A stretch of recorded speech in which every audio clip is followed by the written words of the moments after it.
You bring the energy, he'll do the rest. Martinez Company, powered by Sports Radio 102.9 The Game. You're going to hear it right here. The show starts now. It feels good to see the world getting loose. Feels good to see the world getting loose. Right. I don't know about you, Sack Noel. I don't know about you, Phenom. I don't know about you, like Shadow. I don't know about you, but I feel good. Yes, indeed. I don't know about you, but I know I always feel good. It is Friday for some folks, and yes, it doesn't mean that the work week stops on Friday, because for some of us, we have weekend coverage of different sports and different things that go around here in the Tampa Bay area, as you guys had heard earlier on today when it came to Aaron from 10 Tampa Bay News, as he had mentioned now that the Rays are going to be in discussion with the mayor of Tampa, of course, Mayor Jane Castor, who's been doing a great job for the last, 6+ years, going on 7, as she had won her re-election, and she, of course, been back in office. Pardon me. So a lot of Rays conversation that's going on, so we'll talk about that. We'll also talk about the women winning on Wednesday evening for USF. A big win, kind of a sloppy win. And if you guys want to hear the conversation with Coach Fernandez, you guys can listen to it over on SR1029thegame.com. Go over to the USF Athletics tab, or right from the home screen, just touch on a USF logo, and then you guys will be able to see it at the very bottom of the page. You'll also be able to see, pardon me for a second, you'll be able to see the pictures from our great photographer, Alex Walworth. And you guys can see those pictures and follow along with all the stories and all the captioning that's going on. So you guys can hear Coach. And Coach had mentioned that it was tough probably for the ESPN Plus folks to be able to cover the game because of how much it was up and down, 51 fouls altogether, which didn't seem like it when we were there live. Kind of crazy to think about, but nonetheless, Pusis and Blasé, what a tremendous game from both. Pusis, who took over the first half, with just raining threes. And then it seemed like, as I mentioned to Coach, that Blasé said, hold on for a second, I'll just take over. And then she started raining threes. And at one point in the fourth, you had a 9-point difference. It was earlier on in the first half, there was about a 10-point difference. Pusis started raining the threes, and then they extended that lead by 14. Then JU, Jacksonville University, the Dolphins, started getting closer in as far as the gap. And at one point, it made a 9-point game. And that's basically when Blasé ended up coming in and end up basically taking over. The stats for the ladies, I'm going to bring up a video here momentarily, recapping the entire thing. But for South Florida, for our Bulls, the point scoring overall in general, as I have my stat sheet here in front of me, make sure I do the correct rundown. So you had 6 for 9 for, again, number 5, Victoria Blasé. She went 6 for 9 for threes. And then Sammy had 5 for 12. 2 free throws for Sammy, along with 2 as well, both 2 for 2 on their free throws for the evening. And then the notable mentions, if I take a look here correctly, you had Piper with 6 points, Brito, number 55, with 7, 19 altogether for Sammy, number 3. Mama Dembele, who played great defense, had 0 points, but she had her presence known on the court there, and she was all over the place. Plays outstanding defense along with her offensive side as well. Again, as we mentioned, Blasé, number 5, had 24 points, leading overall scores that evening. And Putu had 6. Honorio had 4, followed by Levy, number 23, with 7. And then Tomasiga, who had 2. So for the ladies, a second win in a row down there at the Yuengling Center, 2,401, I believe, for in-game attendance, 2,407 people in attendance. Game duration was about an hour and 50 minutes, and it was an exciting game all night long. And if you have not been to one of the USF Bowl games in the fall, obviously tomorrow the USF Bulls will be having what they call a blackout. They're all black unis. That will be at Raymond James Stadium against Tulsa. But if you have not been to one of the women's game or one of the men's basketball game, I would say and would ask, if you haven't attended, purchase your tickets when they're back home, which seems out in December because of the tournaments that are going to be currently on. Same way with the women. The women play this weekend at the State Farm tournament out in the Wild World of Sports for ESPN Complex out there in Orlando. So it's a good 2-game win streak to be on for sure for USF women's basketball. But as Coach had mentioned, like I said, you can listen to the post-game conference over on the website, sr1029thegame.com. And you can go right down to the USF Athletics tab. And again, if you're on the homepage, all you have to do, matter of fact, I'll just bring it up instead of just talking about it. Therefore, you guys can kind of follow along here. Open up a new browser for myself. Excuse me for my voices. Apparently, I've gone very hoarse. But I'm going to start out with this first before I switch the tabs from... Oh, you know what? No, matter of fact, I'll just do it this way to make it easier. All right. I'm going to bring this up, and then I'll bring up the video by the women, so you guys can kind of follow along with what happened on the court here on Wednesday night. Again, it should be another exciting game, but the only thing Coach had mentioned is that they have to play better, and the women know this. They have to play better in order to be competitive for Saturday's game as well. I was going to say the match thing about soccer, but they have to be very competitive because, again, it was a mixed bag going back and forth, both offensively and defensively. At one point, USF had gone on a 4-minute and 49-second scoring drought. And that is a lot when it comes to basketball. But thankfully, Jacksonville wasn't connecting with a lot of their shots either. So that's what came the point differential at that point in the fourth. But as I had mentioned earlier, because of that 4-minute drought, that's when Jacksonville had came within 9, and then Blasey, number 5, just went off at that point and was just charging threes, raining threes. She was depthing threes. No matter which way you said it, she was on fire. And the ladies' conversations, goodness gracious, it will be also on the website as well a little bit later on. But as you guys see up there on the screen, if you download the app, it mirrors exactly what you see in front of you right now. So if you're on the app, the way you can find it, all you have to do, make it simple ways. One is to find Martinez Company or any of the live shows. The buttons that are live here, you guys can click on it. It will take you to the show. If you ever want to text or call the show, you can go there as well. And you can do so. Also, if you want to hear the live radio version, which you guys are watching right now, just hit the radio player and you guys can listen in that way as well. Don't forget, you can always download the digital sports app directly from the website. But this is exactly what I'm talking about here. If you click directly on the USF logo, what you guys will see is the interactive site there for USF, where I have things loaded up from their YouTube, the women's soccer, as you guys can see there. Pictures from there, the men's basketball team. Any latest news that drops will be up there in the gallery that you guys can see. That is provided by our official photographer for Sports Radio 102.9 FM The Game, which is Alex Walworth. Amazing pictures. And you guys want to go through that gallery and see this was from the men's game just last week.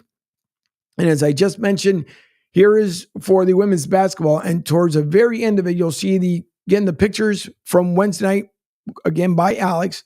And then at the very bottom here, what you guys will end up seeing is the post-game conference up there. And if you just click over one time, I thought the game was never going to end. There's Coach talking. So you guys can capture all that, take a look at it. It's very interactive, and I made it that way. Therefore, you guys can just click around, see their latest posts from Twitter, see their latest posts from Instagram. Again, any post-game talk will be up there. And Coach was there as well, obviously, for the post-game press conference. So you'll be able to, about 11 minutes long, very entertaining, good questions that were asked. So if you guys want to watch it, you can do so as well. And it was just a really good time on Wednesday night. It just seems like forever since the last time we were there. But they're on the road. They will be on the road this weekend, again, in Orlando. But for right now, what I want to bring up is the recap of the women on Wednesday, and you guys will see the win 70-59. But Coach even talked about the 11-point win. It didn't feel like 11 points because of the gameplay. But here is the recap video, courtesy of USF, where you guys can see what happened on the hard court. They last met a couple of years ago. The Bulls won that one by 11. Fenka Menciado had 25 points, and Sammy Polisis nearly a double-double. We are underway from Tampa. South Florida wins the opening tip. Trying to set the screen, can't do it. On the left side entry, it's swiped away by South Florida. Dembele kicks to the corner, open look, and that's Cash. Bounce in for Piper. Kick out for Puises. Knocks it down. Second three of the day for South Florida. Sammy Puises gets it going from beyond the arc. For the space that she had on that shot, she can take advantage. Dembele coasting to the cup, won't get it to go. Back out Puises. Got it again. Sammy Puises is heating up for South Florida. All 9 points coming from downtown. She's one of those athletes who played 20 minutes against Miami and really showed her stuff. I think she could come out and have a similar performance to the Bulls if this offense can really find a flow.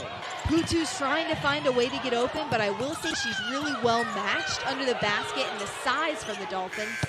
Levy on the second chance three. How about that? What about Romy Levy? She stays in these games. She rarely subs out. Puises. That's true. That'll help a lot, won't it? Yeah, I was going to say Battle can score from anywhere, but Puises is in that category right now, too. Arnil calls for the screen. Blazig takes her three and buries it for the Bulls. They've got grit, they've got moxie to not be afraid of their opponents and battle back into games. Blazig's three knocks it down, just what the Bulls needed. These last minutes of the fourth quarter have been a definer for how this team can play. An explosive fourth quarter for the South Florida Bulls. They outscored JU 27-14 and run away with it. As I mentioned there, and you can hear the broadcasters talk about it as well, Puises and Blasi, I mean, just literally on fire. First half, second half, especially for Blasi. They came within 9, and the only time Jacksonville led was in the very beginning of the game when they went up 2-0. And even at that point, there was a small drop by both teams attempting to score, but it was the only time that JU led all night long. And you saw at times where it was a 7-point difference. You saw times where there was a 9-point difference. One way or the other, the women were able to pull it together and played a good game. But as Coach had mentioned at the very end of it, is that they have to play better. And you could see it on the court. And there was times also, too, some of the calls that were made. And listen, we're always going to argue, right, when it comes down to the referees. Every once in a while, you'll get one that obviously, you have fair play. And for the most part, all referees are. I'm not throwing any shade to any of the referees that were out there at night. But nonetheless, some of the calls kind of questionable. Most of them, I would say, will be on point as well. But the ladies struggled a little bit early on. First half, you see a bunch of mishaps at times where some of the lob throws, as some of the girls had made a transition, some of the ladies, made a transition from one end of the court to the other, where some of the passes just weren't there. And there was times, obviously, going inside the paint. Even then, there was a kind of a couple of miscues inside the paint. But nonetheless, women take 2 at home. It's good to see they've won back-to-back ones. Now they're on the way down to the tournament in Orlando to play, I believe it's at 2:00 on Saturday.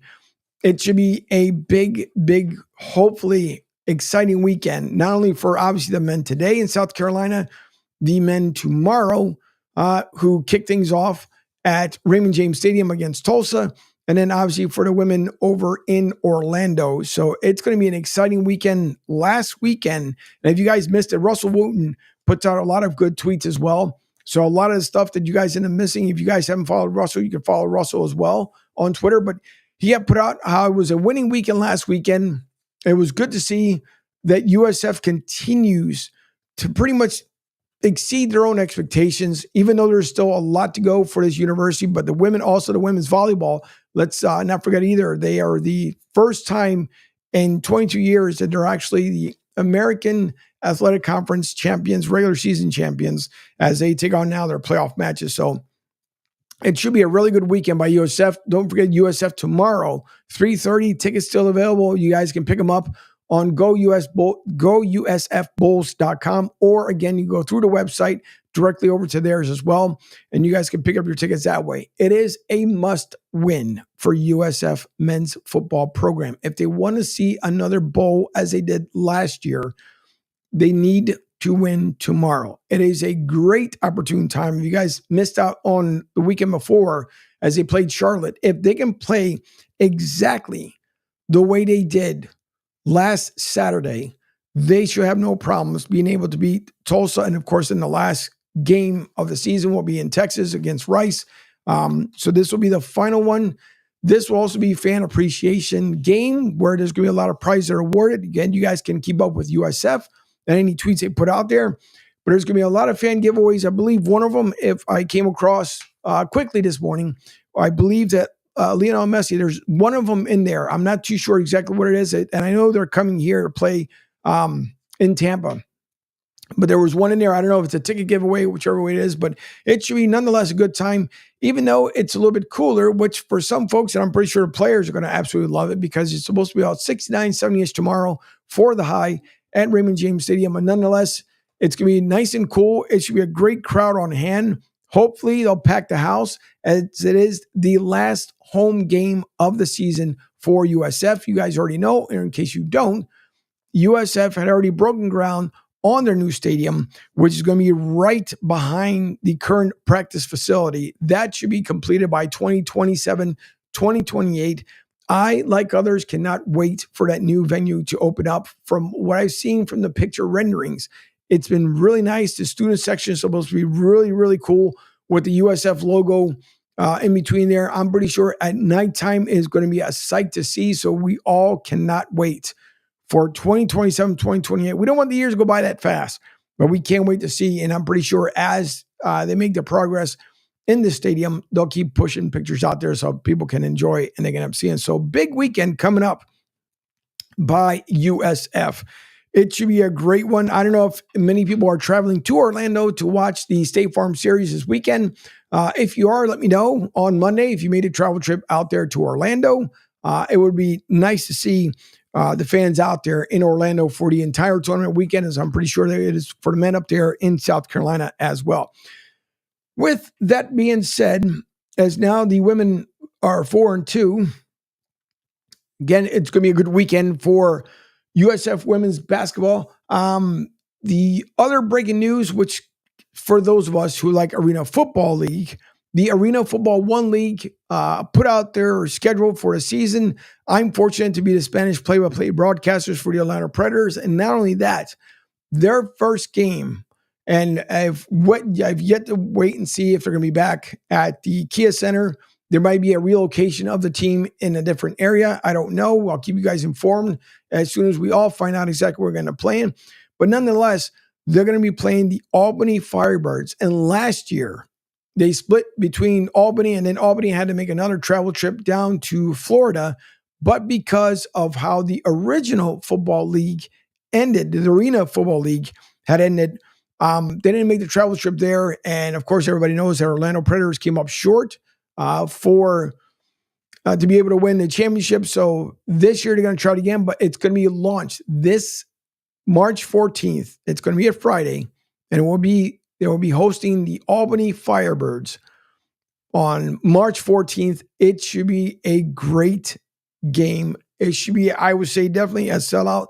Last year, what made it tough on the home opener was at the same time that the Orlando Magic were in the playoffs, and it made it extremely tough because obviously a lot of people, even though you can watch the game inside the arena, but you want to focus your attention what's going on in the arena as well. So check out af1.com. You can also go right through sr1029thegame.com. You can see the schedule release that they have up there for all the teams this year in the league. There'll be 4 teams per division, and you guys will end up seeing that as well. So there'll be also 2 different bye weeks for this upcoming season. So it'll be 14 weeks altogether, 2 bye weeks in between. And I think it's kind of vitally important because if you guys have not been to a game in person, listen, it's hard crushing tackles because there is no per se sidelines. You have the pads that are on the side. And when you guys go in for a hit on the sideline, I mean, they're going for a definite hit. There's no cushioning. I mean, meaning there's no soft tackles. They tackle just like they do out in the gridiron, probably a little bit harder. So there'll be 2 different bye weeks this season, which is nice to see what Jeff Fisher had put together, still the commissioner of the Arena Football 1 League. So if you see the The other app is still out there. AF1 is working on their app the same way like they work on the website. So that's up and running just like they did with their social media. So look for that. It's going to be an exciting time. And I'm not too sure. I have not heard, and I don't believe Tampa is coming back anytime soon, at least not this season, with one of their teams. Maybe it could happen next year as the season, for the season for the most part, as they start to revamp the organizations and putting things together. Who knows if there'll be other teams either coming from the indoor football league or other places and then expanding it. I think that's what Jeff Fisher wants to put together is the product this season, this upcoming season. For those who lost faith in the arena of football, don't lose faith. Jeff Fisher knows exactly what he's put together. He's put an excellent team together to be able to make this happen. So that is going to be very, very exciting. If you guys also have not purchased your tickets, that'll be released, I believe, come next month or January. Of course, you can always purchase your season tickets. But again, we'll find out if they're going to be playing at the Kia Center or if they will be playing elsewhere. As soon as I find out, it'll be released to everyone else. Therefore, you guys can pick up on it as well. So don't forget, you can also visit that on sr1029thegame.com. Again, I am the Spanish play-by-play broadcaster for the Orlando Predators, and it makes it challenging because not only do you get to hear it in Spanish, a different side that normally I don't speak here because of my American folks that love to tune in here to the show, but as soon as I do the play in Spanish, I turn right around and do the play in English. So it's almost like hitting 1 and 2 back and forth on your phones. And if you guys have never heard me, you can always listen in when you're listening to the Spanish broadcast. You hit number 1 on your phone, turns into English. No, it doesn't. Just it's me when I turn around and give you guys a play-by-play. All right. Also, we will have as well Beef joining me here at 11 o'clock. If you guys missed it, he was not on. We were not on Wednesday night because I was covering the women's basketball game. So he will be on joining me here at 11 a.m. I'm quite sure the party line will be starting here momentarily as Gas Pump Guy. I'm not too sure if he's busy on the work site because he does have other things he has to attend to, but we should be hearing about Gas Pump Guy as the Bucks had the bye week. They are now going to be playing the Giants. You guys had heard my hermano Rich talk about that. You know, you have DeVito there coming in, Tommy Cutlets, who's going to be playing against the Bucks. And the last time he played against the Bucks, he ended up beating the Bucks. But Drew Lock, I thought it was very, I don't know, very no-telling. I don't know exactly what word to find for Drew Lock. The only thing I could say is he's not a very happy camper, and I don't blame him. He is just not a happy camper at all. And it's because obviously they don't want to, they meaning the Giants, did not want to start him because they had to pay him a bonus. He was getting ready to, if he was going to come in, he had to be paid his incentives and bonuses that depending on his gameplay could have earned him anywhere from $2 to $5 million more. The Giants, going the cheap route, figured, well, we'll just bring in DeVito and we'll let him get his game time in, and then we don't have to pay Drew Lock all that extra money. So DeVito goes from third string to first string. Daniel Jones goes from first to third. I mean, it's just, listen, Giants, I just don't know what the Giants are thinking. Honestly, I don't. It just doesn't make any sense to me. But again, it's the Giants. A lot of folks believe they're in rebuild mode, and they are. So that's about as much as I can say on that behalf. But before we get into some NFL talks, I believe Mike Fugio will be joining me via video a little bit later on. If not, he'll be calling in as usual. Penguin AZ, good morning, hermano. Good to see you here.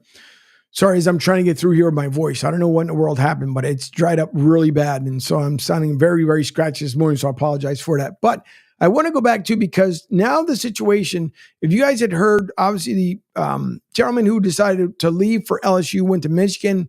Pete and Beef had broke the story pretty much earlier this week, Monday into Tuesday. But now there's the second highest quarterback going to the Buffaloes. And people are wondering now, will Deion decide to shift his ways from going one way or the other? Meaning, does he decide to stay in Colorado, or does he still decide to shift and go over to the NFL side? There's also been talks about that Deion wants to somehow or another decide, pretty much like LeBron James, where his son's going to play. I don't know how well that's going to work in the NFL, but then again, we've seen things that happen.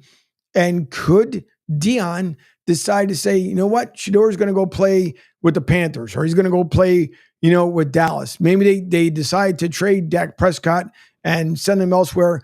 I had mentioned it, Pete, that I thought it would be a good fit. Maybe if Jameis Winston went over to the Panthers, I think his leadership skills would end up helping out the Panthers.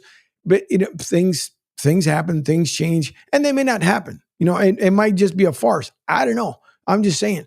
But now you have Dion, who figures that maybe he'll either end up staying in Colorado. So I'm going to play one clip from Get Up about that as far as whether he's going to stay there. But I bring up that point because, again, they had mentioned on Get Up that they believe that Dion may just stay exactly where he is. And who knows? A lot of things can happen between here and the end of the season. But here is the crew from Get Up as they're talking about Deion Sanders still in the works of maybe him and Shedeur ending up on the same team. But now that the number 2 pick quarterback is going and choosing Buffalo, maybe Dion doesn't go anywhere. So here's the guys from Get Up. I think Dion will control where Shedeur goes. I do not believe that Dion's going to go to the NFL with Shedeur. Yeah. Dion has set Shedeur up for success. Going to the NFL with Shedeur would set him up for failure. This is the grown men's league. He's not going to go play daddy's son in the NFL. I don't believe that Dion thinks that that's the best situation, the best thing for his son.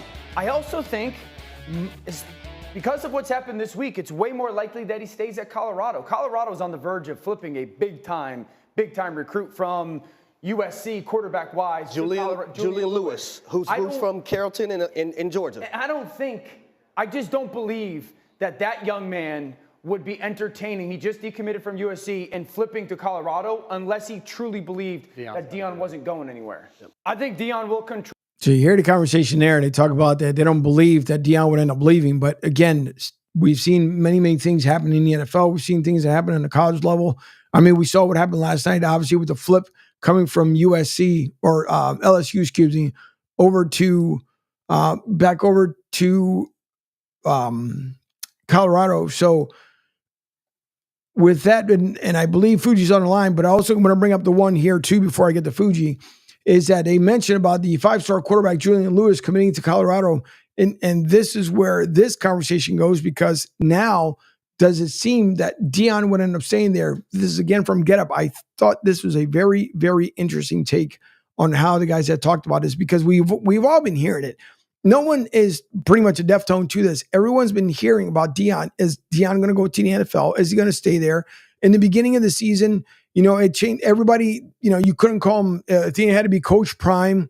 There was nothing wrong with calling him Coach Sanders, Coach, Dion, but that's changed. So that's good, because Dion has finally kind of come around. Like, all right, maybe I was just a little bit too harsh with a lot of things. But here's a take now with this 5-star quarterback committing to Colorado. Should I change my mind based on the fact that this superstar quarterback is now coming to Colorado? The only reason you would change your mind is because you respect that Deion Sanders would have the integrity to have the conversation with the kid, right? You would think that if Deion Sanders is going to leave, he would tell a young man like this, hey, look, I don't know necessarily if I'm going to be here for the tenure of your college career. See, but that ain't really how college works, though, because Deion doesn't get to say, hey, give me a job in the NFL. Yeah. Deion doesn't get to say, hey, let me go to the SEC. Do I think he wants to go to the NFL? Yes. Do I think he should go to the NFL? Yes. But an NFL team has to want Deion Sanders in their building to run their organization. So you got to plan like you're going to be at Colorado. And if you're going to be at Colorado and you're going to lose the best quarterback in college football in Shedeur Sanders, you better have someone to replace him. And if y'all watched the commitment video, it is amazing. It is a freaking movie. Shedeur is handing them the keys to the entire Colorado University, because it ain't just the football team that Deion runs. And so if Deion Sanders makes a decision to leave, I believe it will be the NFL. I believe he's cut out a resume that says he's worthy of getting this opportunity. But if not, at least we know he has something in his hand to play at Colorado. So good points there. Again, now the high recruit coming in, does he move anywhere? And if I do remember correctly here, oh, no, maybe the phone phone had dropped. I'm pretty sure it was Fuji, because knowing Fuji, again, that Metro PCS phone he likes to use, they probably ended up dropping his call. But nonetheless, so it's a very, very interesting take to hear from the guys that obviously, does Deion stay there? And again, he teased a lot about going there. He also mentioned too, that if the Florida position became open, does Deion, and this would be a very, very interesting take. If, let's just say the Gators decide to part ways with their head coach and the opportunity presents, or even the Florida Seminoles for that matter, but one or the two end up being let go, does Deion then turn around and say, you know what, Colorado, thanks. I really want to be in Florida. Oh, and by the way, I'm taking the 5-star recruit with me. That would be really, really interesting to see. But the guys make a great point. If Deion knew he was not going to stay at the college level, then what if he turned around and said to Shedeur, you know what, I'm coming with you. But for what it sounds like, and listen, he's done a great job with his son. I know his other one who wanted to play football basically admitted to Deion, listen, I want to go into the media side of the house. I want to be a photographer, and is running his own business, doing extremely well. But he is setting up Shedeur for success, and rightfully so. What dad does not want to set up their son, their daughter for success? And no matter what it is, whether it's athletics, business, singing, whatever the case may be. So I just find it very, very interesting from their take and what they had mentioned and what they talked about. So listen, who knows? All I know is that it's exciting to see what's going to happen. If things work out the way Deion wants, maybe he does stay there. Maybe Colorado changes their mind and their attitude about the way Deion's spoken about the media as of late. I know as of late too, he's taking off his sunglasses, which is nice to see. I understand. I get branding. Don't get it. I know when I go out and I do my job away from the studio here, is I always have my gear on because I want people to know exactly where I'm from. But the only difference is that if I could be out in direct sunlight and talking to someone, and that glaring sun coming across, I would say 99% of the times I remember to at least remove the sunglasses. So when I'm talking to a person, we can talk eye to eye. Now, it also depends too on where you position yourself. But Deion's gotten a little bit better. I have been so critical on him, which I really haven't jumped on him that much, other than with the one time we mentioned about the person who asked a question, a legitimate question, and he was upset about it. But he's gotten better. I think when he decided to tell his guys they needed to shift and change from the way they were playing to the way they've been playing as of late, maybe Deion has a change of heart. Maybe he does stay in Colorado. Maybe he feels like that's a better fit for him. Maybe he can build up the program even more. There's just a lot of variables. There's 2 games left in a college season. As soon as it's over, that's really when things are going to get hot. It's just like Major League Baseball. They're getting ready to go to their winter meetings. You've got Juan Soto that's still being entered. He's supposed to be entertained by the Phillies. He's supposed to be entertained by the Mets. I don't see, and again, who knows? I don't think the Phillies are looking to make another humongous contract like they went with Bryce Harper. Bryce ended up getting what seemed like a forever contract with the Phillies in the high range of what, 8 figures? It's some $300 some odd million for what, 7, 8, 10 years? Are the Phillies looking to do so with Juan Soto? Because Juan Soto, he's looking for 10 years, if not 15. But he's definitely looking for 10. He's not looking for 5. He's not looking for 7. He's probably looking for a 10-year deal. And if I had to guess, because we saw what Ohtani got, and who became, by the way, the National League MVP, kind of no surprise here, as Mayamano kept talking about it, as the season had gone and progressed. But if you look at it, Juan Soto is probably looking at somewhere between $500 to $700 million for 10 years. Even if it's deferred, because now you figure people are starting to kind of go the Bobby Bo route, right? Take the back end of the money where you save yourself a lot of taxes, and it also helps out the team continue to build up. But at the same time, too, there is going to be a team. I'm not going to say that there's not. There is going to be a team, and I don't even know if the Yankees actually want to put out that kind of money. The Yankees, for all intents and purposes, there was an article that was written out there in the New York Post that are stating that, he's met with the Steinbrenners, and they're not out of the running, but that is and would be a super expensive get.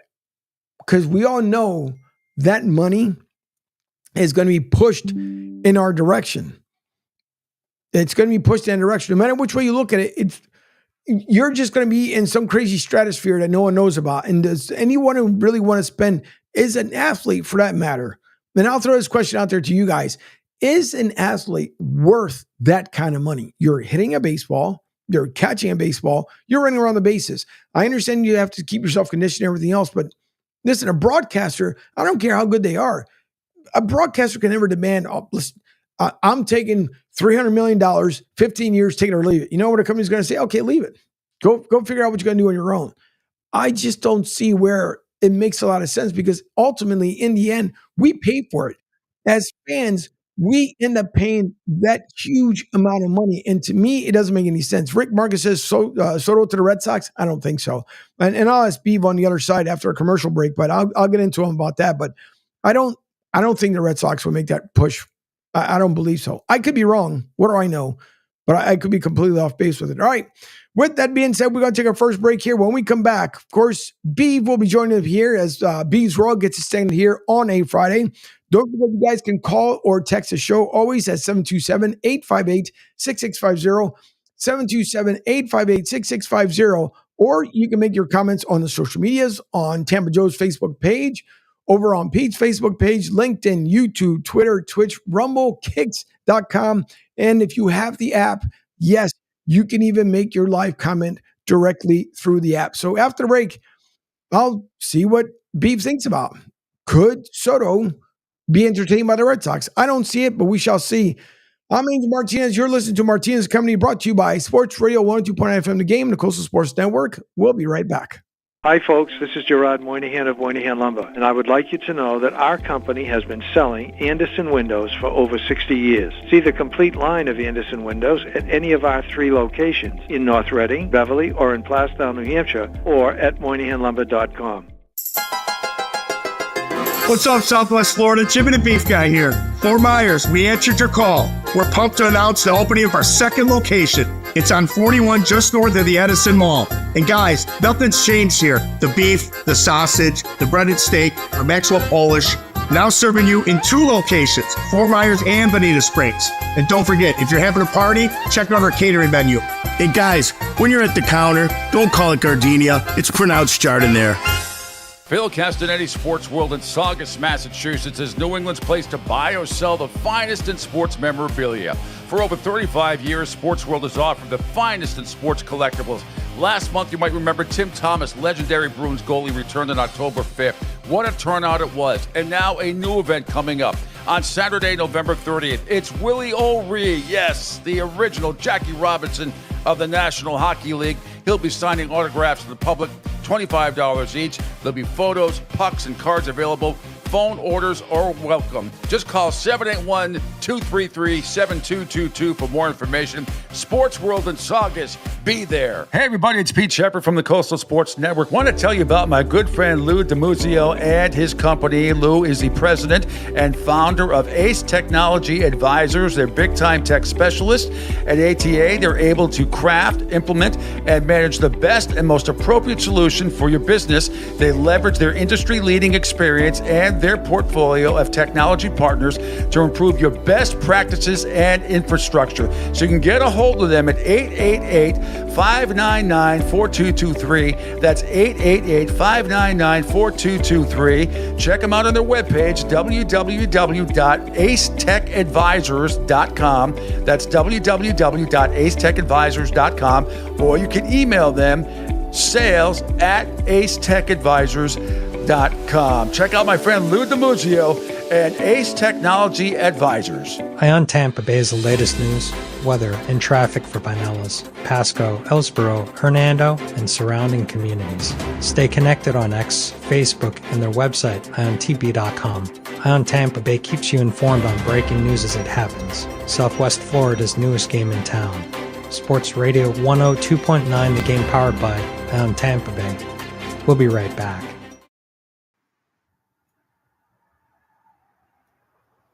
Download the Sports Radio 102.9 FM The Game app and tell your friends that Florida has a new leader in digital sports radio.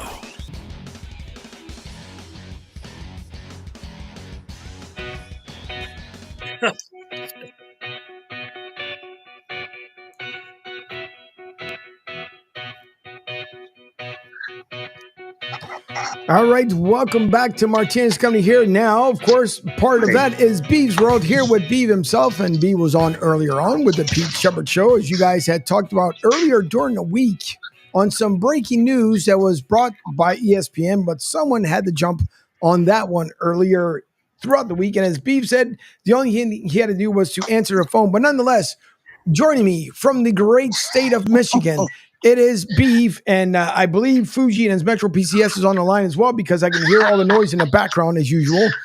So, Fuji, good morning, and Beeve, good morning to you, sir. Good morning, everybody. Angel, everybody out there. Happy Football Friday. How's everybody doing? Good. We're all doing better than Brian Kelly. This is true.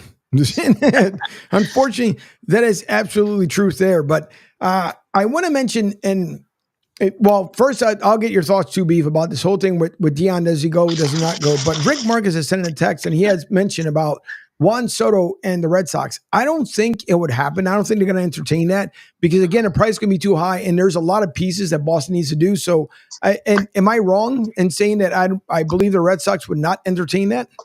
You're 100% correct, and I'll give you two words. Mookie Betts. Yeah. Yeah. That's the new Babe Ruth, by the way, if you're a Red Sox fan, and I'm sure as hell not, so I hope they suck for the rest of my life. But and sorry to all my Boston friends. It's a long story. But they're just a chicken bleep organization that doesn't care about winning anymore. They cashed in the chips, the Theo Epstein group, the Terry Francona group, and they got lucky with a couple more titles after those guys left with Cora and John Farrell. But I mean, they're not even in the realm of the Yankees, the Phillies, the Mets, the Dodgers, the Braves, the teams that have ownerships and groups that are invested in winning. And Red Sox should never lose a play over money. And they chose to trade Mookie Betts. I mean, they gave away the National League Cy Young winner, who's always injured, but guess what? He wasn't injured last year, and he won the Cy Young for the Braves. So, I mean, they're a clown show. They're not even in the same realm as the Phillies. I just mentioned it. All the East Coast teams that are investors, and obviously the Dodgers. Yeah, and I don't think again. I don't see the Red Sox doing so. The Giants and Padres. Giants and Padres also are invested in winning. They are. That they definitely are. The Giants, I think, would probably spend that kind of money because they need to rebuild and bring some folks back into back over to whatever they call it, Coca-Cola Field or Motorola Field, whatever the new name of the field is up there. But yeah, Fuji, I don't know if you've heard anything back home, back in Philly, if the Phillies are deciding if they want to talk to them during the winter meetings or what kind of money they would be offering if they think about it. Well, it's definitely gone. The rumors up here that Phillies have reached out to those agents who, I mean, I guess, is it Scott Boras? But anyway, yeah, I know they want to have conversations. Apparently, there's another rumor of Garrett Crochet coming to the Phillies, too. So I think Middleton, Dave Dombrowski is going to move some pieces around. Alex Braum. They try to get rid of Castellanos, Schwarber. I think they're going to go on Soto. I'd go in for him. Put all your chips in the table. They're shopping Alex Braum right now. They've been shopping Alex Braum. Yeah. Say again? They're shopping Alex Braum. That's what they've been. He will not be on the team. They'll trade him for some pitcher or something of something of difference. I don't think they're going to trade Castellanos or Schwarber. They're going to trade Braum. Yeah, that's the thing. I really don't get why they want to get rid of Alec Bohm because the guy's led the team in RBIs the last 2 years. He's in the prime of his career. I know he had some issues last year with injuries, but, there talks about them going after Bregman to play third. But my thing is, why do you want to go after somebody that's older? It's like 31, 32 years old when you already got a bunch of old guys. Fuge, have you followed Dave Dombrowski's career? There's a reason why the Tigers were ass until last year. He trades everything. He trades all young players. He trades young players and he likes veteran names. Got him fired in Detroit and Boston. Well, As you talk about his track record, that is true. And you'll also, don't even look at Miami. Don't even look at the Marlins because that was the owner gave him a bunch of money. He said go buy a team, and he did. Yeah. But the Tigers had 1 million stars, but they didn't do little things well, and they didn't have a bullpen. And they found the one thing Jim Leland wasn't good at doing, which is managing the game. And every time he had to make a decision, things went bad. Go watch the Red Sox series, the Torrey Hunter Grand Slam, the Shane Victorino. Not the Torrey Hunter trying to catch Ortiz's Grand Slam. Right. Shane Victorino's home run winning the series. Just Jim Leland was bad at managing bullpens. So, and then he went to the Red Sox and he won. But with the Phillies, he came into a pretty good situation after the post-Utley, Jimmy Rollins, Ryan Howard, Roy Halladay group. Kind of a couple young guys. They made some moves. They got Bryce Harper. They brought in Castellanos at a devalued contract because he was coming off of a bad year, a couple up and down, shaky years, Cubs, Reds, so forth. But hit on Schwarber, speaking of Red Sox stupidity, Schwarber, who is just a dream of the analytics nerds. And they hit on some other guys. Obviously, JT Realmuto is another one that they got. But they've hit on a lot of their veteran moves. And the pitching, my team's own stupidity was Zach Wheeler. Imagine if Steve Cohen was in charge when Zach Wheeler was up. I don't think he would have left. So you look at their team, and they're trying to win now. That's why Braum, and we don't know, isn't Braum close to arbitration or is deal up soon? He's close to it. A lot of money. Yeah, I believe in another year or two at least. Yeah, and if you look at the Tigers example, is a lot like the Phillies that Dave Dombrowski had. They had about 17 DHs on that team. Miguel Cabrera, Prince Fielder, Victor Martinez. These guys couldn't run to a chair at a donut shop. And they just, they had no team speed, no athleticism. And then they traded the one guy who had speed and athleticism, Granderson. But they got Max Scherzer for. Nobody knew who Max Scherzer was at the time. He became Max Scherzer. So, and then Castellanos, Castellanos changed positions more than a porno star when he was coming up. So they didn't know what to do. He's a third baseman, shortstop, right field. He's a bat. That's what he is. Figure out what he is. Manny Ramirez had a position. It's not that hard. And it's just when you look at these teams, particularly the Phillies are the outlier between the Braves and the Mets and them. The Phillies are a now team. The Braves can consistently win because they have the culture going back the last 30 years. I think the Mets are in a position to win.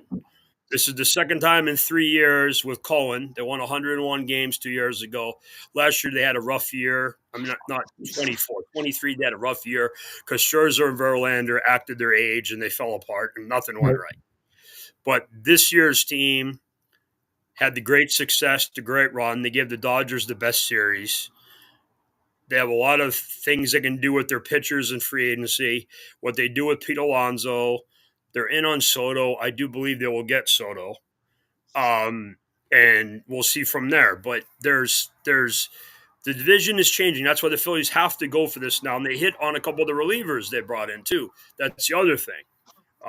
But they're in a good position. Soto to me doesn't make sense for them. No, you didn't. By the way, I want to bring up a couple of messages here from Penguin AZ. Says, good morning, hermano. That was earlier. I'm sorry. The one with Fuji and Jay says, good morning, you guys as well. Duncan Dad, who says the Phillies had an opportunity to shut down those talks for Soto, but they didn't. They didn't. But again, it comes at a major price, which absolutely sucks. He says that Bohm's definitely by Boris. Don't forget that it was Bryce Harper's agent. Yeah, he was. Also, Joey B says Realmuto's agent, I believe. I believe so. Joey B says Beeves and Fuji in the morning. It's like the old TV days with Kathleen and Regis Philbin. Wow, so who's Kathleen? God. Can I be Frank Gifford? I'll be Sure, Frank why Gifford. not? I'll be Frank Gifford. I can go on and bang out the airline stewardess. And other stuff. By the way, Joey B says University of Michigan football just renamed renamed it to Barstool U. Portnoy rebuilding the program with money. Amazing the state of college football. Now, It's not. I don't want to talk about that. If you understand what's going on, that's not what happened with us. We do have a major donor. It's the Oracle guy. It's go to Michigan Champion Circle on Twitter. I'll post this stuff. Portnoy's around. He's involved. He's an alum. But whatever they want to talk about that, it was the Oracle thing and our Champion Circle guys. Randy's the leader of the Champion Circle, which is our NIL collective, and they're doing a tremendous job. This isn't some guy flapping his gums on Twitter and posting shows. It's real legit, foot on the grounds, and the guy's like the fourth richest man in the world, the Oracle guy. Look him up.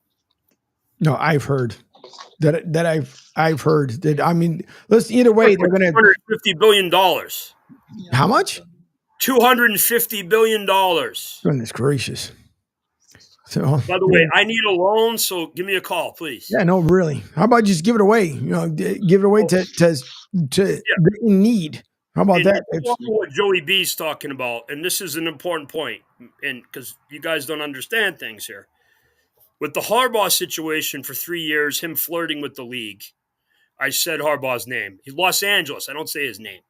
He was trying to leave for 3 years to go to the NFL. Okay. It was hard for us to get high-level quarterbacks. We've all seen the volatility with the portal. Angel, you were just talking about the Colorado situation with the quarterback and whether Deion's going to leave or he's going to go to the NFL or whatever. That goes on all the time, and that's legit stuff. Never mind the backroom deals and things. If you look at every team that beat Michigan this year had a portal quarterback. Like every best good team in the country outside of Alabama and Georgia who are having down years for them have portal quarterbacks. Oregon, Ohio State, Texas, they all have portal quarterbacks. And we weren't able to do that because Los Angeles flirting with the league and taking half our staff. And then Sharon's left with what he's left with. And by then, the portal was done. And don't give me this kid at Indiana. And so nobody knew who the hell that kid was. I didn't even know who he was. And so they were in a bad situation. That's why it's important we get our NAL in order. We get the Champion Circles guys and the Oracle, and to a lesser extent, Portnoy, bringing attention to it. But we're in a good position, and obviously Connor Stallions and other parts of part of our program. But we're in a good position now, excited for the future. And the other thing with Underwood coming here, he's bringing a lot of his friends, which is a big deal. What JJ did when JJ came here. I'm wearing JJ's hat, so there you go. Right. By the way, Duncan Dad says Boris agency manages over $3.8 billion in active MLB contracts, which he mentions here. Duncan, that's about 80 times that's what the Oracle guy makes. No. Wasn't there a player in Major League Baseball that just got rid of Scott Boras? There's been a bunch of them. I want to say in the beginning of towards the end of Didn't A-Rod fire him? Didn't A-Rod end up firing him? Listen, I don't care about A-Rod. That's one name that I don't even want to care about. Montgomery fired him, the Diamondbacks pitcher who had a bad year because Boris held him out. Yep. Montgomery, what's his first name? Used to play for St. Louis and the Yankees. Jordan Montgomery. By the way, and let's, folks, before everybody's why don't you mention Alex? Because he did. I don't like the guy. I think for the money that he stole, I don't want people to think that he went out there and took. He literally took a free paycheck from the Rangers while he was being playing for the Yankees. So plus his shenanigans and stuff. I don't like the dude. Period. So that's why I really mention him ever on the show. Nobody does, Angel. No, it freaking I don't like him. I'm trying to be as polite as I possibly can, but I don't like the dude. The funniest thing ever, though, Angel, is when he's on Fox, and he's with Jeter and Ortiz, who are both awesome, and he kills the room. It's hilarious to watch. He does. I swear I don't like him as a broadcaster either. Why can't he just go read a newspaper? His friend. I know, but anyways. I'll play nice. He's very fake. Yeah, I'll play nice. Anyways, Duncan Ned says, does the Oracle guy get Tony dogs in the big house? Angle. Don't be Angel. Be Angle. Yeah, no. Because then I'll say something that I don't ever regret stuff that I end up saying, but I try to just. Angel Martinez. Yeah. Joey B says, Larry Ellison, Oracle, he owns islands. He owns the island of Lanai in Hawaii. Yes. Or Lani in Hawaii, and he paid $300 million. Listen, so does Oprah and everybody else. All these clowns went out there and buying these friggin'. Anyways, you guys are going to be riled up. I'll leave it alone. Ellison, strange dude, but gives a lot back. And Duncan Ed says, Joey, let's call Ellison and see if he has a shack to rent out for a month. Yeah, okay, sure. Listen, whatever. Some people, I understand. Listen, I get it. If you have money and you're able to spend it, God bless. You've earned it. You've done whatever people with money, live your life, enjoy your life. Just don't be freaking jerks to other people that don't have money. But in Hawaii, they are selling land like it's freaking candy out of a dish. And then with that whole fire that went on that was beyond suspicious with all that nonsense. So I don't want to hear about people owning stuff in Hawaii because it's horrendous. Same crap that happened up there in the Carolinas. Believe it if you want to, don't believe it. But either way, that's a different story for a different day. Fuji, what on God's green earth are you doing? He's having an asthma attack or something. Right here. I know, but what are you shuffling around? Papers, or you got the freaking phone in between your thighs? What the heck is going on there? No, I have my phone in my ear. Goodness gracious. How about, do you get earphones? I don't know, headphones? Nah. Jeez Louise. This is what happens when you have Metro PCS services. You can't even get headphones to your phone. I'm not even on that phone. Thank you. Mr. Ellison can send him a nice landline or something. I don't know. Probably so. Oracle guys probably has something he can help him with. Exactly. That sounds good. Duncan says, not true. They burned down Maui allegedly. What are other comments we got coming up here? Joey B says, I donated $20 to Salvation Army Red Bucket this morning. I felt like it made a difference. Joey B's probably right. He probably is blowing his nose. Unbelievable. You should, there you go. Shotgun and Miller Lights. Speaking of, by the way, in all honesty, we're joking about it, but this Oracle guy is pretty interesting. I mean, I read up. I knew that the head of the champion circle was bringing in some heavy hitters. I had no idea who this guy was, and then it broke last night. But I knew we had somebody coming in. I actually thought there was an outside shot. It was Portnoy. He's small fries compared to this guy. And Dave's a big deal, obviously, what he does. He's done a great job with Barstool and everything. But, I mean, there's like, there's one of the midgets, like Little Beaver, getting splashed by King Kong Bundy. That's this. If you remember WrestleMania, King Kong Bundy splashing the midget. If you want to laugh, go to YouTube and watch it. It's very funny. But and the midget was okay, apparently. But at least we hope he was. But no, it's good to be a Michigan fan today and you see what's going on with our program after the rough season with the transition and the coaching change. Is there going to be any other that you believe of, Beav, any other coaching changes in Michigan this offseason? Or does it seem like they're going to keep everybody intact? And I'll take that as a yes. Okay, got it. I think some chairs will be moved around. People have different titles. All right. Let's see. At least one big name coordinator. Ooh. Okay. Probably on the offensive side of the ball, and probably everybody will know his name. Nice. All right. Duncan, somebody used to coach a couple of my friends. Oh, so Tom Brady's leaving the booth and coming over? Got it. All right. I have many friends not named Tom. No, that's all right. Tom's a really good friend to have, by the way. He's pretty good. As you can see on the wall behind me. I have my two video areas. He's on my wall on both things. So, no, we're not going to lack people who want to come and coach this kid and in this team and coach more. It's a good place to coach, obviously. And, I would like, if they could somehow get Coach Mentor to come back, but I think he's going to get a head job with some team. He's the defense coordinator for the team in Los Angeles that our former coach went to. and obviously Coach McDonald's at Seattle. So those were the two coordinators the 3 years we won the Big Ten. We won the Natty last year, Jesse. It's Rick Minter, the old Cincinnati head coach and Notre Dame defensive coordinator after Barry Alvarez for Lou Holtz. So his son is the defensive coordinator for the Chargers, and I believe they have the number one defense in the league. Even though they didn't look like it in the second half last week against Joe Burrow and Jamar Chase. But they do that to everybody pretty much. So there you go. All right.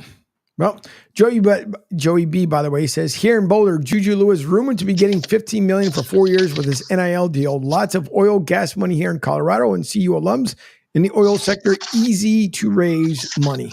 It must be freaking nice. Either way, listen, we had mentioned earlier this morning with Pete that these kids ought to get paid. I don't, men, women in universities, they make hand over fist money. We know this year after year after year, they make hand over fist money. So it's good to see the kids are getting their money back. As long as stuff doesn't get out of control, I don't have a problem with it. It's just if you start getting into the realm of 40, 50, $60 million, I understand like you can get sponsors. So I know you can get up to that point too, but hopefully for a lot of these young men and women, they have someone to tell them financially exactly where they need to be. Because it's a lot of ducats. Shaquille O'Neal, the two greatest examples about you talking about the guys that talked about money. Well, actually, there's three. They're all different eras. Shaquille O'Neal, John Elway, and a guy who's almost a billionaire, and he didn't make crazy money, Roger Staubach. Those three guys. You bring in all three. John Elway, when he became the Denver Broncos quarterback, bought a bunch of car dealerships. Right. In Denver. Look this up. I mentioned Shaquille O'Neal. He's great at speaking about this, at FICA and everything. When he got his first $1 million, there's a lot of great stories. Shaquille O'Neal. Shaquille O'Neal is just a good guy generally. And then I mentioned Roger Staubach, Navy, Vietnam, retired early from the NFL.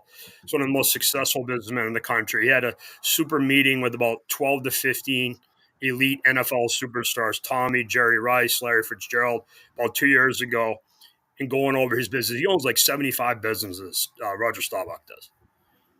I did hear about that. I mean, it's a lot smarter. I mean, probably one of the smarter guys came out of the NFL, and then rightfully so the way he ended up Bart doing Starr was like that too. Bart Starr was another one. He unfortunately passed away recently. But yeah, these guys, that's the thing.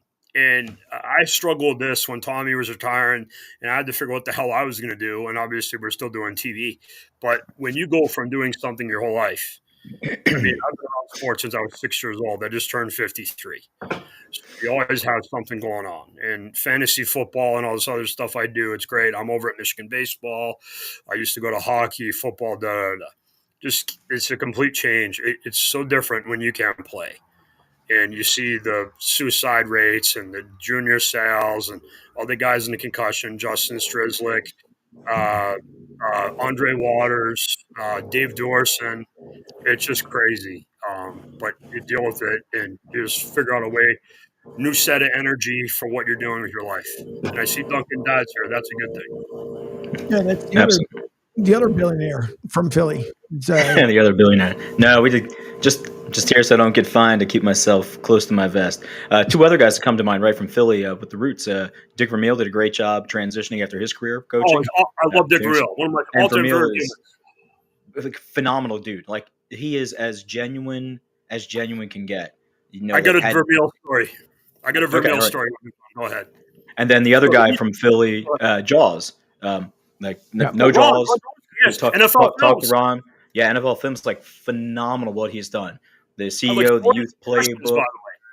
What's that? He had like 40 concussions. Oh yeah, yeah. He'll tell you that, by the way. About 30 of them for Lawrence Taylor. It was funny because the last time, not to talk shop a second, the last time that I went to an event here in Philly, me and the lady went down to one of the watch parties, the games or whatever it is, and I walked back up to him. And he was like, "Oh, hey, how you doing?" And I thought the same thing that you just mentioned. It was like, "Holy cow!"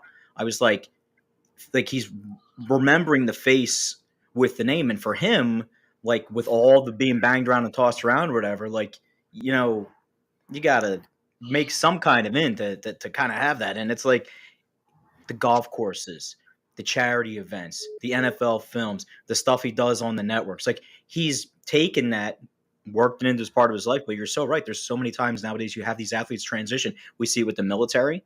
We see it with athletes. And it's either great project for them or they fall off a cliff. And that's, I think, a lot of times where people miss this opportunity. Oh, these guys played all this time. They got all this money. What did they do? But in your circumstance, in your situation as well, it's not only them. It's everyone on that circle that's with them as well. So great story, man. What's the Vermeil story? I've had about 25 concussions myself. So the next time I'll listen to the girlfriend. Come on, that was bad. The Dick Vermeil story. When Dick Vermeil was broadcasting, working for ABC with Musburger, I'm walking out of the Ohio State game in '95 with a couple of my buddies on the team, and Dick Vermeil's with us, behind us, walking out of the stadium. And he's a normal guy, walks with his briefcase, no big entourage. And we started talking. And I said to him, and he's very tight with Bo and our staff. He's a great guy. And he would show up and go and do the pre-game, the coaches' meetings on Thursdays and Fridays. He's just an awesome guy. And I said to him as I was leaving, I said, Coach Vermeil, I grew up watching you with the Eagles. You were a great hero and inspiration to me. The NFL needs you back. And then within 6 months, he went to the Rams in St. Louis. Nice. And he didn't learn a damn thing from burning himself out. He was running those guys into the ground 2-a-days, triple sessions. And then finally, the Marshall Faulk team and Kurt Warner. We will rally around Kurt Warner, and we will play good football. Yep. And I'll never forget that. And by the way, I drafted Kurt Warner in my fantasy league because of Vermeil's stand. Very nice. Great years. My three quarterbacks were Steve McNair, Drew Bledsoe, and Kurt Warner, and they laughed at me. So, no, he's just a really, really good man, legit. I have so many friends. Todd Collins, a Michigan quarterback, was his backup on the Chiefs. He used to have barbecues and position groups. He knew everybody. He knew their dogs, their kids. He was just a good dude. Just a great character. What you see is what you get with him. He's awesome. All right. Well, hold on to those thoughts as we have to take our final commercial break here as the final half hour of Martinez and Company's coming up. So after the break, we'll get into, I'll let you know, I'm pretty sure we'll have many stories, but we also have our NFL picks of the week. We have to make sure we get them in this week because everybody went undefeated last week. Since it was a crazy week last week, we didn't get a chance to put them in there. And then also mention too about the game last night, which it's funny because I thought I'm going to pick Cleveland, and then I figured, what? I think Pittsburgh can pull it off, and boy, was I surprised. All right, so we'll get into that. More of the comments here from the guys as it's all coming in. You are listening to Martinez Company, brought to you by Sports Radio 102.9 FM The Game and the Coastal Sports Network. We'll be right back. Hi, folks. This is Gerard Moynihan of Moynihan Lumber, and I would like you to know that our company has been selling Anderson windows for over 60 years. See the complete line of Anderson windows at any of our 3 locations in North Reading, Beverly, or in Plastown, New Hampshire, or at MoynihanLumber.com. What's up, Southwest Florida? Jim and the Beef Guy here. Fort Myers, we answered your call. We're pumped to announce the opening of our second location. It's on 41 just north of the Edison Mall. And guys, nothing's changed here. The beef, the sausage, the breaded steak, our Maxwell Polish. Now serving you in 2 locations, Fort Myers and Bonita Springs. And don't forget, if you're having a party, check out our catering menu. Hey guys, when you're at the counter, don't call it gardenia. It's pronounced Chardonnay. Phil Castanetti, Sports World in Saugus, Massachusetts is New England's place to buy or sell the finest in sports memorabilia. For over 35 years, Sports World has offered the finest in sports collectibles. Last month, you might remember Tim Thomas, legendary Bruins goalie, returned on October 5th. What a turnout it was. And now a new event coming up. On Saturday, November 30th, it's Willie O'Ree. Yes, the original Jackie Robinson of the National Hockey League. He'll be signing autographs to the public, $25 each. There'll be photos, pucks, and cards available. Phone orders are welcome. Just call 781-233-7222 for more information. Sports World in Saugus. Be there. Hey everybody, it's Pete Shepard from the Coastal Sports Network. Want to tell you about my good friend Lou DiMuzio and his company. Lou is the president and founder of Ace Technology Advisors. They're big-time tech specialists. At ATA, they're able to craft, implement, and manage the best and most appropriate solution for your business. They leverage their industry-leading experience and their portfolio of technology partners to improve your best practices and infrastructure. So you can get a hold of them at 888-59 888-599-4223. That's 888-599-4223. Check them out on their webpage, www.acetechadvisors.com. That's www.acetechadvisors.com. Or you can email them, sales@acetechadvisors.com. Check out my friend Lou DiMuzio and Ace Technology Advisors. Ion Tampa Bay is the latest news, weather, and traffic for Pinellas, Pasco, Ellsboro, Hernando, and surrounding communities. Stay connected on X, Facebook, and their website, iontp.com. Ion Tampa Bay keeps you informed on breaking news as it happens. Southwest Florida's newest game in town. Sports Radio 102.9, the game powered by Ion Tampa Bay. We'll be right back.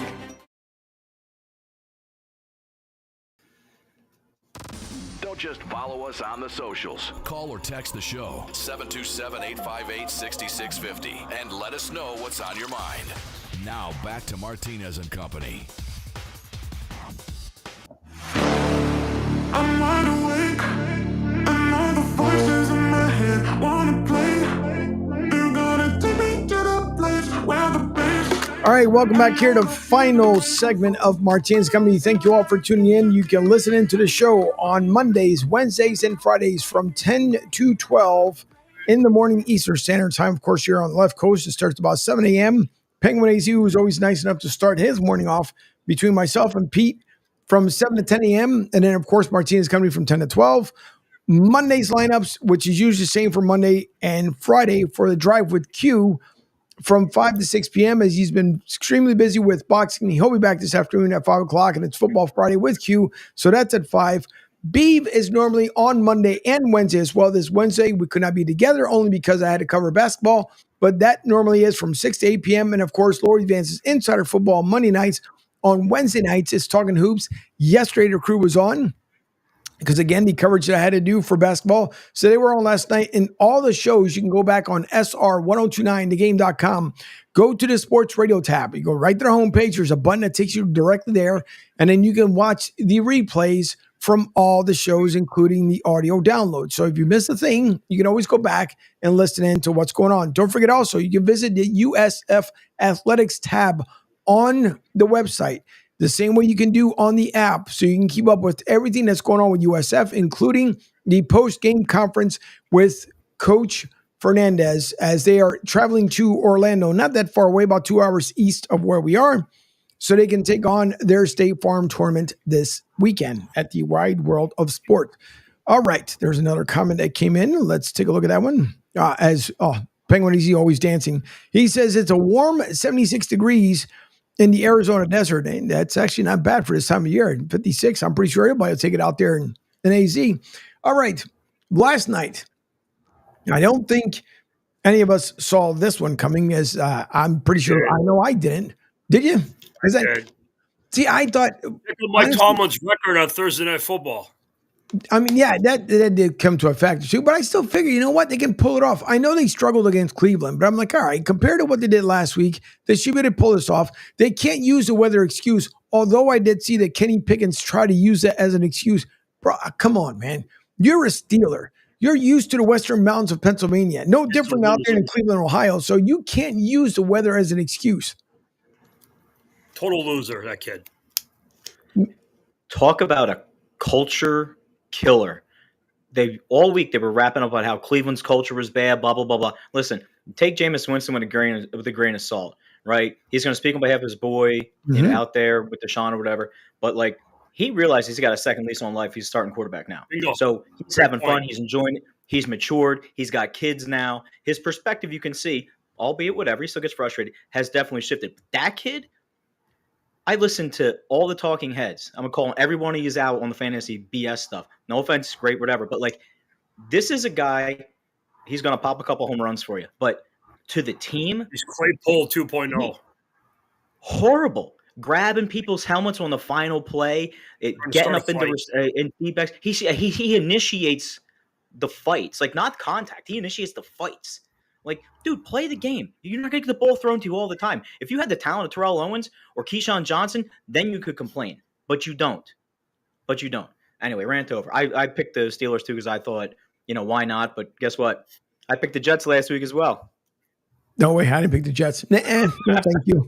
Screw the Jets. Sorry, I'm done with that friggin' fiasco, and I'm pretty sure. And no one's even heard of Aaron. Yeah, exactly. No one's even heard about Aaron this week, which is great because no one wants to hear about him anyways. Because all he's going to do is come up with 50,000 excuses why they can't win. But nonetheless, I thought that was a piss poor excuse. Like, how can you play in the weather? That's what you play in. That's what all these guys end up dying to play for. Is the weather. That means nothing.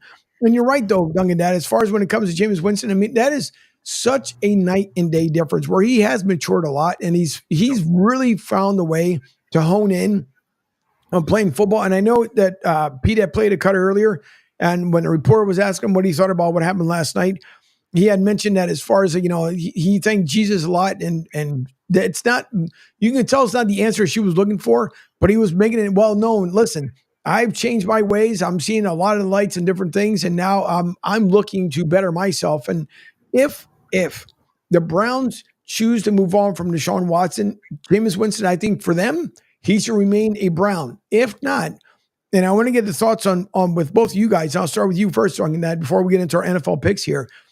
I thought maybe a good place for him to be a leader if they actually want to rebuild and not only get their fans back, but believe in that team. How about a fit for the Carolina Panthers for Jameis Winston? I like Cleveland better for him. Yeah, I kind of like Cleveland better for him. I think he definitely has the ear of chemistry, the team, the locker room.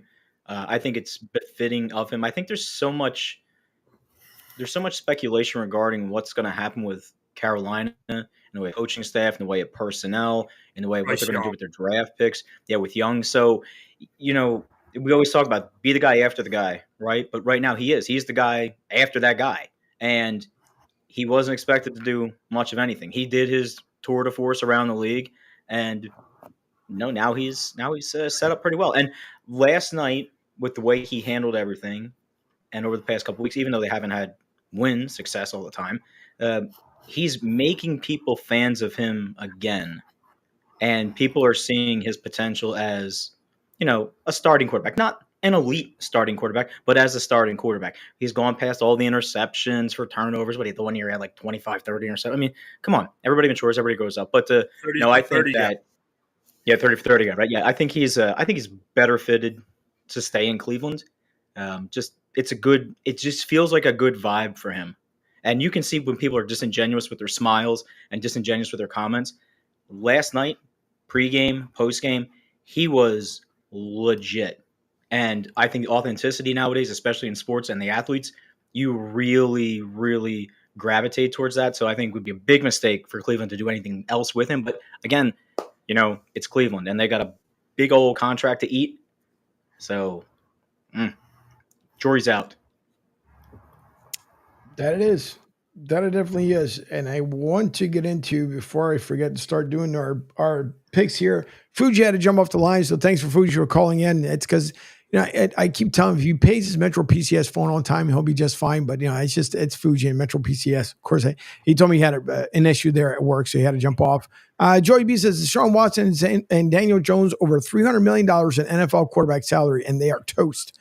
Where do they wind up? Carolina, Las Vegas, turn into backup somewhere? Well, I mentioned already Carolina, but not for Deshaun Watson. I think Deshaun's done. I can't see someone really taking another risk on Deshaun Watson. He brings baggage, too. Brings baggage on. And Daniel Jones, even if he's going to be a backup quarterback, I mean, I guess the Raiders can't get any worse than what they are right now. But, I mean, Yes, they can. Yes, they can. Don't bring him in. Okay. All right. Well, so much for that one. All right. I know. I got a Daniel Jones home for you. Okay. Buffalo Bills. Bills actually probably wouldn't be too bad. He's a JV version of Josh Allen. He just needs help in coaching. And who's our former Steeler that's over there now as the backup? Trubisky. There you go. Yeah, well, that'd be a good replacement for him. I said his name, and a bunch of Bears fans just jumped off a roof. Probably so. They traded up to draft him instead of Mahomes. Yep. There's a fun fact about Trubisky, right? He's the only quarterback in NFL history I think has over 500 passing attempts without a pick six. That and the nugget for the bar. You just de-stressed all those Bears fans, and when you say his name, think they got the Ebola virus, Duncan. Dad, nice job. All right, hey, I'll be out there soon enough to mend all their wounds. Bring them soup. Like saying the Eagles coach's name, the Angel, and he becomes Angle. I didn't say his name. Oh hell! Looks like Pete Jones just got released. Pete's reporting. Pete just reported that the Daniel Jones being released by the Giants. Okay, you know what happened? Okay, part of what happened yesterday, where Daniel Jones gave his press conference. And if you don't know this, people don't understand this unless you follow the Giants. I have friends around that team. The players love Daniel Jones. And they didn't like how they made him the third QB. For Tommy Cutlets. Like, remember, the Tommy Cutlets thing, he cost him Jaden Daniels last year. And the nonsense with his agent and all the BS. So it's going to be really interesting to see because the player, Dexter Lawrence, that's his best friend. He's the best player on the Giants. He went to bat for Daniel Jones yesterday. These are the things you don't know about unless you're around the team. And that's not a good situation for the Giants. I'll reach out to some friends of mine around the team, but I'll have some intel on this, but this is bad. It is bad. It's just a bad look overall. But again, the Giants are just imploding. Speaking of, but not imploding. Maybe they should have paid Saquon Barkley. Yeah, well, that's Saquon. Yeah, that's already sailed. But on the line with us is Gas Pump Guy, who's not been with us in at least about 2 weeks, only because I know the projects he's got going on has been taking up a lot of his time. But Gas Pump Guy, how are you, sir? I'm doing good. How are you guys doing today? Doing just fine, as we obviously got the news about Daniel Jones. Joey B says, as a Giants fan, Jones out of there is music to my ears. So that's for Joey B. But bye week happened here for the Bucs. They're Gas Pump Guy, and now they take on the Giants, which is going to be part of one of our picks here for the Friday Football 5 picks. He says he has a speech on Twitter from yesterday. All right. Well, let's see. Before I go into this is what happens when we have to pivot. But let me take a look at pivot. Yeah, what Pivot. Pete had up here. Released. Where is it? Let me look on Pete's page here. Trying to see where it's up there. It must have been a ways down. Oh, here we go. All right. Here is the statement from Daniel Jones. Thanks, Pete, for letting me know that it was up there on your page. I also saw that he put out a couple of things too about the latest on what's going on as far as in the whole Tampa Rays situation. So let me play the video. I'll come back to you guys in a second. So let me play this by Daniel Jones, and then we'll hear exactly what he stated and we'll share it around. So here's Daniel Jones and what he said yesterday, and obviously Pete breaking the news for us here live on air that he's no longer a Giant. All right, wrote something down just to make sure I say it the right way. Let's see. The opportunity to play for the New York Giants was truly a dream come true, and I'm extremely grateful to the Mara and Tisch families for the chance to play here. The Giants are truly a first-class organization, and I have nothing but genuine respect and appreciation for the people who have built it and who helped carry on that tradition. I've met so many special people and created relationships that will truly last a lifetime. Thank you to all my teammates, coaches, and staff that have done so much for me these past 6 years. There have been some great times, but of course, we all wish there had been more of those. I take full responsibility for my part in not bringing more wins. No one wanted to win more games worse than me, and I gave everything I had on the field and in my preparation. Of course, this season has been disappointing for all, and of course, I wish I could have done more. I'm 100% accountable for my part. I did not play well enough consistently enough to help the team get the results. The reality of the NFL is it's hard to win games and requires consistent performance from everyone involved. We didn't do that well enough, so the idea to change something happens, and I understand. I love the game. I love being part of a team. I'm excited for the next opportunity and know that there's a lot of good football in front of me, and I'm excited about that. To all the fans, I have deep respect and appreciation for your passion and love for the Giants. The fans are a huge part of what makes playing for the Giants so special. All right. Let me switch back over to the crew here. So maybe, I guess, as of yesterday. Right? What's that? That sounded like Deshaun Watson, right? Yeah, well, maybe he knew something, I guess, from yesterday. Aaron Rodgers. Maybe he knew something from yesterday. I mean, I have not a clue what happened there, but apparently he must have known something. Just an angle here to think about. Maybe the Giants are doing him a favor and doing what Baker Mayfield got when Carolina let him go, where he got a tryout with the Rams. Just maybe the Giants are doing him a solid. The Mars are good people. I think that's what's going on here, because obviously the Giants are tanking with that slob Cutlets plan, and I think that's what's going on here. Now you have to look at the waiver boards and who needs a QB. Dallas, they're not going to take him. There are some spots for him. He's from Duke, maybe Carolina. Right. We'll see. But it's interesting to see. You guys mentioned the Raiders. I don't know if I'd want that for him. That might be a punishment. But there's I think that's what the Giants are doing here. I haven't checked my phone, but that's what I think's going on. Yeah, a lot of times in these situations, we look at it from the fans' perspective and we say, "Oh my God, they're cutting this guy's garbage. Let's get rid of him." Blah blah blah. But on the backside, on the business side, that Beef, I know you're way familiar with. You already took a $144 million loss on this guy, right? So at this point, you need to walk away from an organizational standpoint with a proactive move from your perspective and your lenses, right?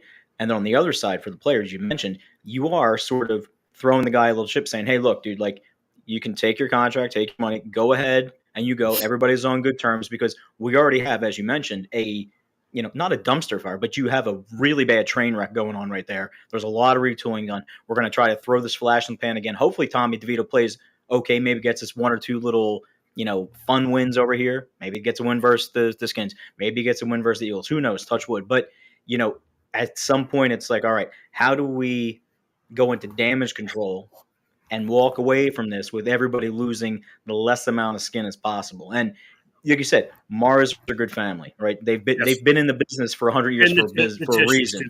They're good people too, yeah. No, if you just saw Pete's talking about it on the comments, the Drew Lock thing is also part of this. He's got incentives where his contracts get guaranteed. That's why he's not playing.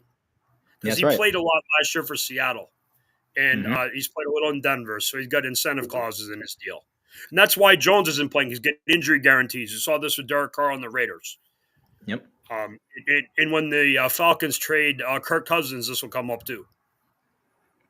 Yeah, let me bring up a couple of comments here, and then I have to make sure I get off on time here because I do have a conference call that I must get to. Unfortunately, when you run the network, there's many parts that have to move around. But Joey B says, Jones' speech sounded like a retirement presser. Pete also mentioned that as well. Sounded like a retirement from the Giants. He was retiring from the Giants. Yeah. Pete said they won't let Drew Lock play because it's too easy for him to reach incentive money. Pathetic, bad look for the Giants. Joey B follows up with Daniel Jones from Charlotte. Giants because 07 and 11. Yeah. Carolina fits the narrative perfectly for him. Go back home and play and then retire. And then follows up with Daniel Jones, an agent, played this perfectly from a business and PR standpoint. No damage done, ego-wise and relationship-wise. NFL team owner GM will give Jones a shot indeed. All right. With that being said, Gaston, I believe you're still on the line, correct? Yes, sir. All right, because I know I got quiet there for a second, but all right, real quick, I want to get your take before we get into our NFL picks here on a Friday. Obviously, with the news now, Daniel Jones, which didn't make a difference anyways, because DeVito was going to end up being the QB to start for the Giants. But off week for the Bucs, Evans comes back. Good news for the Buccaneers. Are the Buccaneers still in it for the NFC South? Yeah, I think so. I mean, the way the Falcons have been playing, it's like you said before, it's their division to lose. If we can win this first game and maybe go on a run, I think they can still pull it off and be in the hunt for the big game. I think with Mike Evans coming back, they should have Tucker and Bucky as the QB, as the RB running backs, and then put Rashad in the slot to take Chris's spot, because I think that would work better than having Rashad running. Obviously, he's not doing as well as they thought he was going to do. So, but I think that 1-2 punch with Bucky and Tucker, I think that they got something there, and they need to explore that a little bit more. All right. So that's a quick take from it. And sorry if I'm rushing through here, but I got to make sure that things get pushed on and end up moving on before 12 o'clock here. All right. Our 5 Friday picks of the week, starting off with Minnesota and Chicago. Pete called it for Chicago over Minnesota, saying with the new OC, he made Caleb Williams look a lot better. So Pete, I know it because he had mentioned this a couple hours ago. He's going with Chicago. Duncan, Dan, I'll start with you. What say you as far as Minnesota, Chicago? My gosh. Reluctantly, I'll take the Vikings. All right. So Rick has the Vikings. Duncan Dad with the Vikings. Somebody else came in. And speaking about Meyer Mono, who's coming on 5 o'clock, he said going to scorch the Giants today. Effing disgrace. It's a shame. GBG, what say you, Minnesota, Chicago? I think I'm going to go with Minnesota. All right. I'll get Fuji's later on. I'm pretty sure Penguin AZ says the Vikings. So we got Penguin AZ on that one. This is pretty. You know what? I may end up giving a chance to Chicago here, even though I said that I was not going to. But I think I'm going to go with Pete. I believe maybe Chicago does pull this out, but I'm going to make a monkey out of myself, so I'm pretty sure it's not going to happen. Tampa Bay, New York Giants. As always, Gasp guy goes with the Giants, so I got him down for that one. Jay, Tampa Bay, New York. Let me take the Bucks in the first game. Let me take the Vikings. Vikings. Alrighty. I thought I got you on that one, but okay. Kevin OC. There you go. All right. Duncan Dad. Tampa Bay. You got show me game. Let's go. Yeah. Bad team on the road. Show me. I think that's going to be a pretty much clean sweep. I'm not going to the Giants either. I'm quite sure Rick, and as a matter of fact, I'm just going to write them down for it because I don't see where anyone in their right mind is going to pick the Giants after that debacle. Maybe All right. We can have the Jets and Giants play a game. That'd be fun. Sure would be. Dallas, Washington. Next game on the slate. Gasping by. I'll start with you. Washington. All right. Duncan Dad. Who are they playing again? Washington Cowboys, right? Dallas and Washington. Man. This isn't hard, Duncan Dad, really. All right. Give me the Commandos. All right. Steve? The Fighting Josh Harris's, Washington. All right. I'll wait for Rick and Penguin AZ to put their oh, here he goes, maybe. So Penguin AZ says the Redskins as well. Penguin AZ is a closet Redskins fan. Yeah, I think so. And Rick says like this, he's like Packers 1, Redskins 2. Yeah. I know Pete picked Arizona. He thought that Arizona, because I think it's like Arizona 1. I'm not too sure exactly how I would mention. I think it was the Arizona game. I just don't see, especially after the Commanders lost last week, I don't see where Arizona is as hot as the Redskins. So I think that's the same way. It's a little clean sweep across there. Then we got Detroit and the Colts, which this should be simple, and I'm quite sure right across the board. But Duncan, I'll start with you. Give me the D. Okay. So you get it. Rick, I'll wait for him. And Penguin AZ, Beef. Lions. All right, I knew that one was pretty much coming. Yeah, I don't see where Indy's going to pull this one off. GBG. Let me have the Motown. All right. GPG once again going with the Colts. I got it. So, and I'll just wait for the fellas to do that pick as well. So that leaves, let's see. That was Arizona's. Let's see. So we got Minnesota, Chicago, Dallas, Washington, Arizona, Seattle. Let me check the text message board. It just came in, which Rick says he's also going with the Lions. So I'll put him down for that one. And Penguin AZ also goes with the Lions as well. All right. Next one on the slate would be Arizona and no. Am I going nuts here? Dallas, Washington, Arizona, Seattle. Mm-hmm. Am I losing my mind? Hang on for a second. Let me double check, make sure I don't get the schedules all mixed up here. Because we had. There you go. They play each other 2 times in 3 weeks, Arizona and Seattle. Okay. All right. So, yeah, Arizona, Seattle. I think that's the one that people's talking about. So, Arizona, Seattle. Beavis on with you. And Duncan Dad's going with Seattle? No. Yeah, no, I'm going with Arizona. I'm saying it's in Seattle. Okay. Yeah, the fighting Kyler Murray's for me. All right. GBG? Arizona. Right. Potentially a high-scoring game. Yeah. I'll wait between Rick and Penguin AZ says AZ, my number 2 team, Duncan Dad. So, all right. So, Penguin AZ is going with Arizona. Then I'll wait for Rick. This one I'm kind of on the fence on, though, because Rick says Cards as well. This one I'm kind of on the fence on because I think Seattle might be able to pull this one off. I know definitely Pete went with Arizona. You know what? Screw it. I'm going to go with Seattle. Maybe I'll be the lone wolf. Just a quick note to back up Pete's report on Daniel Jones. The Sporting News now has it, the Daniel Jones story. All right. And then the toss-up game, which I'm pretty sure this should be kind of a somewhat no-brainer either, will be the bonus game of the week will be the Eagles and the Rams. So, Beav, I'll start with you. I'm going to piss you off. I'm going to take the Rams. Okay. I just made you Angle, not Angel. That's all right. Oh, yeah. Duncan Dad? Yeah, crazy, right? I'm going to take the Eagles, but I would not be surprised if the Rams won at all. We just want to see Angel yell about Sirianni on Monday. That's what I want to see. Yeah. Well, our good friend Trevor Harris will be in the house in LA, so we'll get live updates from him, screaming and ranting and raving. Eagles fans, the Rams, their crowds there suck. 80-20, go Birds. Yeah, it's really bad. All right. Rick, I know, is going to go with them. And then Penguin AZ, I'll wait for that one. GBG. The Rams. All right. So me and GBG will go with the Rams. I will go with my Birds because I think they can pull it off, hopefully, and take win number 7. But like Duncan Dad said, it might be a possibility that may end up losing that one. Going west is difficult, man. Going west is difficult. It is, but they've owned the Rams here for a couple seasons, so hopefully they'll be able to do so. But yeah, you're right. That is kind of difficult for them to be able to do so. All right. With that, as we are now at the 12 o'clock hour, I do appreciate everyone who tuned in from around the world, especially down here in the great state of Florida. We are the newest game in town, which is, yes, Duncan Dad with a nice, delicious cup of Duncan Fresh's. I got my delicious water. My delicious, nutritious water. Yeah, well, don't feel bad because that's the same exact thing I have here. So some Dasani water.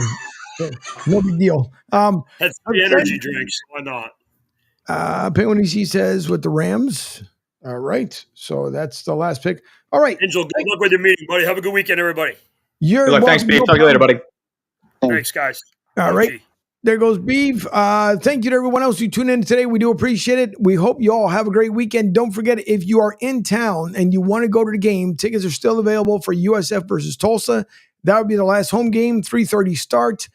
Fan Appreciation Day, tons of gifts to be given out. Well, you can win, excuse me. They won't give out gifts. Let me take that back. You can be a part of the gift celebration if you're able to win one. But it is Fan Appreciation Weekend nonetheless. Great weekend, everyone, says Rick Marcus. We do appreciate it. Sunshine is free. Thank you so much. I do appreciate it. Yep. All right. Thanks, guys. I'm sorry, Duncan, go ahead. No, I just said thank you to everybody. Oh, no problem. And thanks to everyone who tuned in today. Again, we do appreciate it. Have yourselves a great weekend. We will talk to you again on Monday. Don't forget, later on this afternoon will be Rich with the Drive with Q at 5 o'clock. And that will end the week here for the Coastal Sports Network. Penguin EZ says, have a great weekend, fellas. Go Pack, go. Jacobs over 1,000 yards in 10 games. Quarterback, no running back with 1,000 yards since 2022. So he squeezed that in just before the end of it. All right. Have yourselves a great weekend. We will talk to you soon.